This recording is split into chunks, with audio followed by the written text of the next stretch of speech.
ask the Lord right now in Jesus' name just to have your way.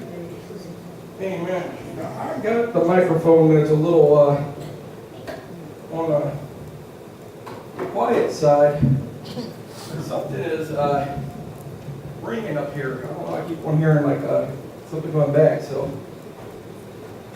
you see, I was a little distracted because I keep hearing myself, and it's got a ringing sound to it. Now, I've been told, the same people that said that I preach on the prodigal son all the time. Oh, Cece, there's a big old smile back there, and Austin, oh, there they are. My niece and nephew, they're my biggest critics. And now they say, no, I really don't think you haven't preached on the prodigal son since we told you that you preach on the prodigal son all the time. And they say, really, what you preach on the most is David. And that's probably true. That's probably because there's not another character in the Bible mentioned as much as him, other than God or Christ. He stars in 1st and 2nd Samuel. He's in Kings. He's in Chronicles. He's in Psalms. He's mentioned in the New Testament. Jesus is called a descendant of David, and David is called a man after God's own heart. He's mentioned throughout it. His story has action, it has love, it has deceit, it has murder, and it has victory. The stories written about David gives us a good understanding of who he was and what his character was like. With so much detail written about his life, it's easy to relate to his victories as well as his defeats. It's easy to see yourself in the story. With that being said, I'm a storyteller. That's how I preach. I like the story. I like the story of a young boy that came from nothing and moved into a position of power. I like the fact that he rose to royalty, not by his hands, but by following hard after God and having faith in Him. As you read the scriptures, you'll find that he faced giants most of his life. You'll find that Goliath wasn't the first giant that he faced. He just happened to be the first giant man that he faced. But David's first faced a lion and a bear. I promise you, folks, that neither one of these animals are something that you want to face with just a sling and a rock. I tell you what, neither one of these animals are something you're going to want to face if I just gave you a sword. And that's it. Most of you are like, I will face them from way up there. In my sniper rifle.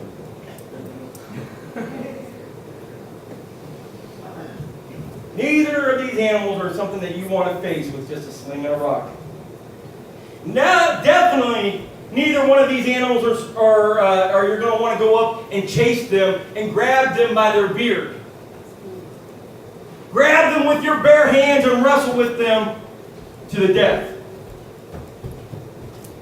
But David said that he went up and he grabbed them by the beard and smote them. Now, when he was saying this wasn't a man of strength. This wasn't a man of war. He wasn't a man of valor at this point. He was just a young shepherd boy. I am truly convinced that David was just born with a warrior mentality.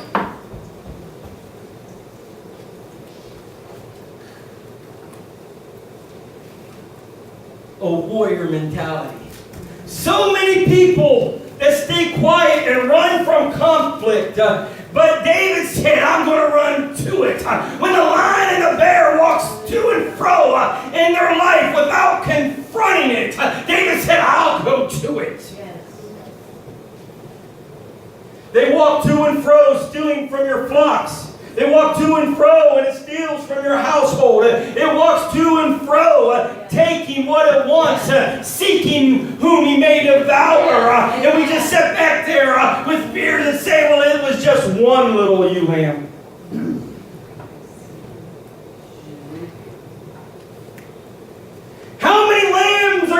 forgive these giant beasts?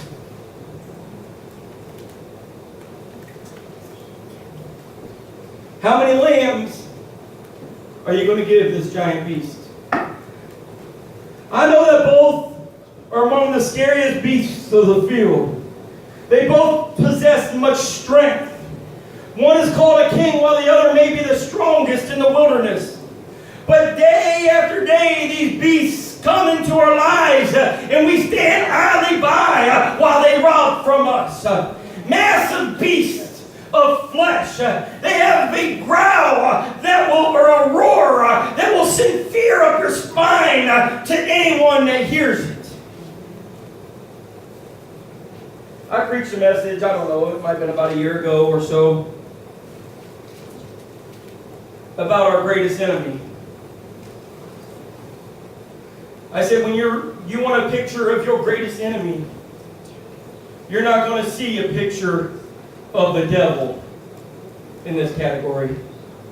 Your greatest enemy is not a former friend that stabbed you in the back. It's not an ex-boyfriend, an ex-girlfriend, an ex-husband, or an ex-wife. Your greatest enemy is not any of the minions or any of the devils or the principalities. The greatest enemy that you face in life is the one that you look in the mirror when you're brushing your teeth. It's us. It's our decision. It's our flesh. Regardless of how much hardship, and I've said this before, regardless of how much hardship is put on our lives from our youth that we didn't have any control of, the decisions are still yours today. So I don't care. I mean, I do care. Don't get me wrong. But I don't. How do I reword this? Regardless of what happened to you when you were younger, they're not here now forcing needles in arms. Mommy or daddy may have abused us while we were kids, and they didn't, and they're right here. But they may have abused us while we were kids. But that doesn't mean that they're the reason why I'm doing what I'm doing. They cause some pain that you're trying to cover up, but the decision to use is yours. The reason why I don't have as much money as I would like is because I made some bad decisions.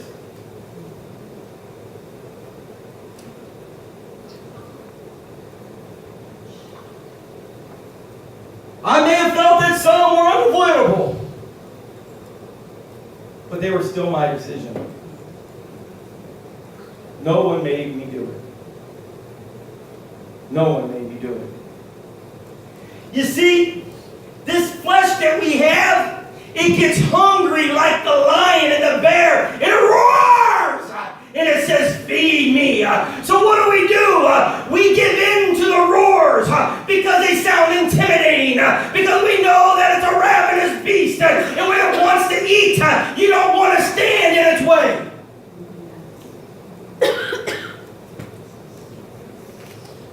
I need this to survive. I'm talking in the form of a lion and a bear. But our flesh is not much different. It roars! And it says, I need a cupcake. And we go eat a cupcake.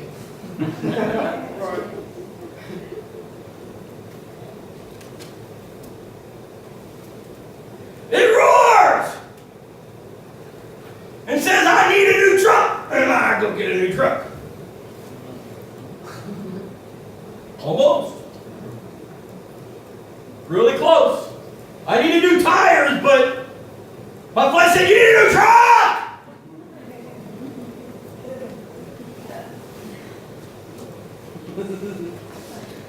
She was with me. She almost did it too.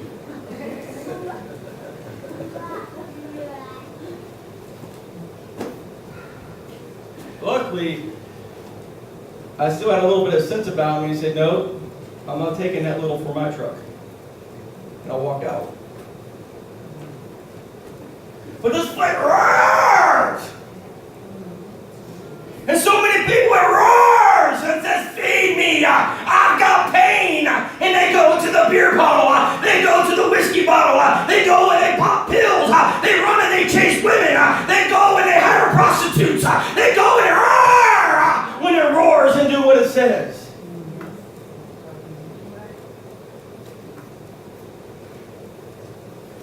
What do? We give into the roars.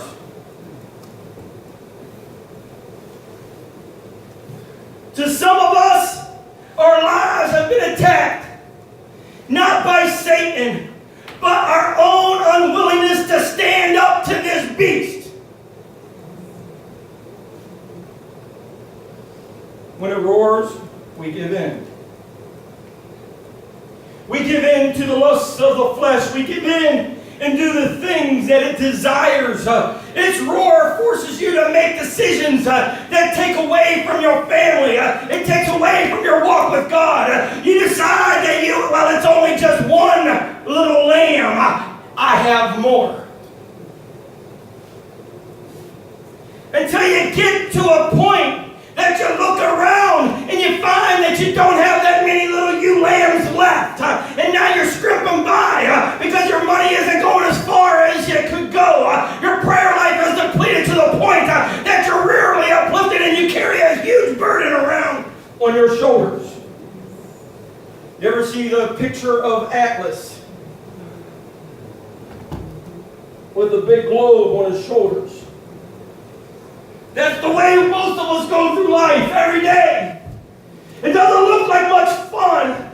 Yeah, you think in your mind that you appear to be strong, but it doesn't look like much fun for everybody else. It doesn't look like anything anybody else would want because you walk around unsatisfied. You walk around because there's a constant hunger inside of you saying, feed me, Seymour, feed me.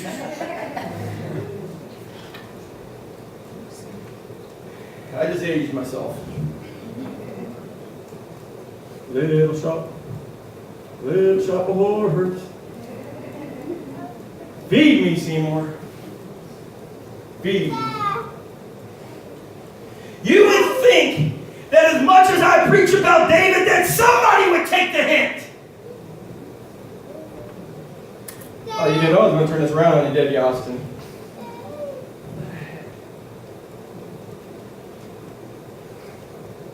So guess what? I'm going to preach about David again. I won't keep preaching until somebody takes the hand. You think that someone would say, enough is enough. This beast is not taken from me anymore. They would chase, and then they would get up and begin to chase after the bear. They would chase after the lion. They would grab that ewe lamb from its mouth and they would smite that beast. When will enough be enough? When will you go after what is yours? When will you go and confront that beast that is trying to destroy your life and keep you in bondage? You ever wonder why David has a list of mighty men that seem to do the impossible? You can look through the history books and you'll find some people that have accomplished some rare feats in their life. But that's through a span of hundreds and hundreds and hundreds of years. But David had these men in his own army that accomplished more than what history has accomplished. And he had them in their army. Why? Why were they able to do the impossible?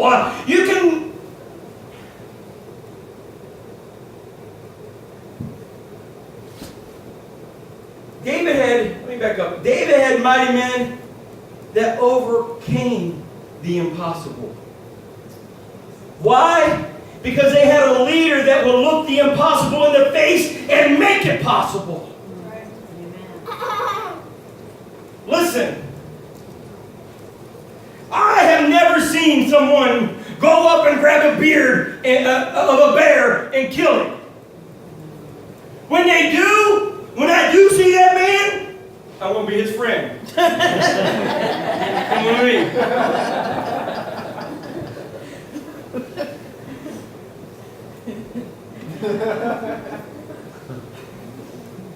I've never seen one run out to the woods. Where's he at? I don't know. I'm picturing the look on his eyes. He's seen this lion come in, grab up, scoop up one of his little ewe-lambs and run off. And now he's running after it. And he's got this crazed look in his eyes, sweat dripping down his face, spittle coming out of his mouth. And he said, not in my house. You're not coming into my house. And he ran after it. He's like, where's he at? He can hear the grumbles. He can hear the roars. And he went running after it. How many would have gave up to the fear? Not this man. This is my ewe-lamb. You will not take it. He didn't have.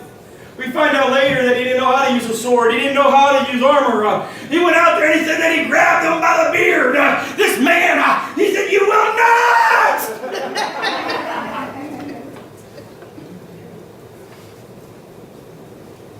He's the only one close to 1, 2 with a beard.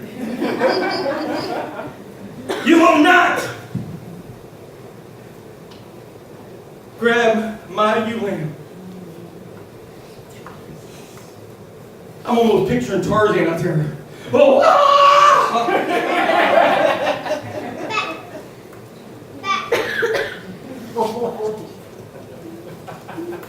and when all of a sudden he swings from the tine. Oh, whatever he did, going through the woods. Now all of the animals all of a sudden begin. That's David. That's the scream that I've heard in the past. That's the battle cry that I've heard before. That's exactly what happens when you get busy and you say enough is enough. You're not taking from my house any longer. You're not taking from me any longer. The moment that those battle cries go up, hallelujah!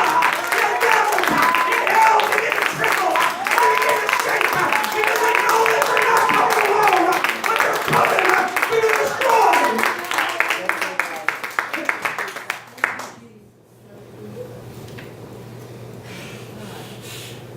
I almost picture Wolverine out there.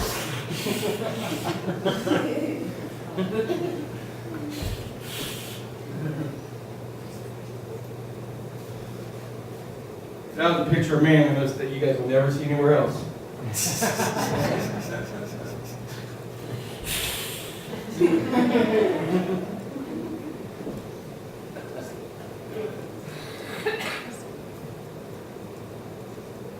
I understand that it wasn't by David's hand, but it was delivered into his hands by God.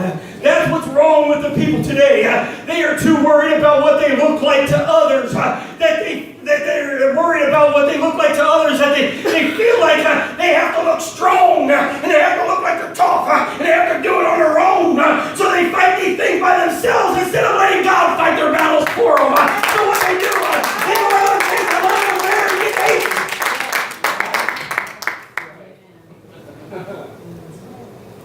I'm telling you, Craig, you look scrumptious to a bear.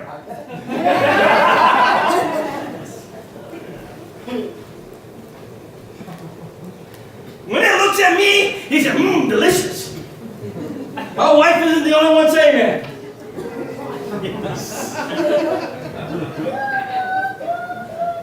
Their mouth begins to water. Not A for you. The lion and the bear, I mean. Your mouth begins to water.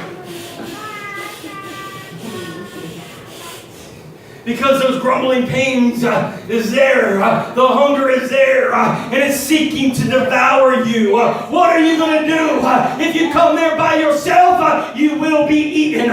You will be destroyed. That's why he's walking to and fro in all the earth, seeking whom he may devour. That's the reason why he's looking for that one that doesn't have God with him.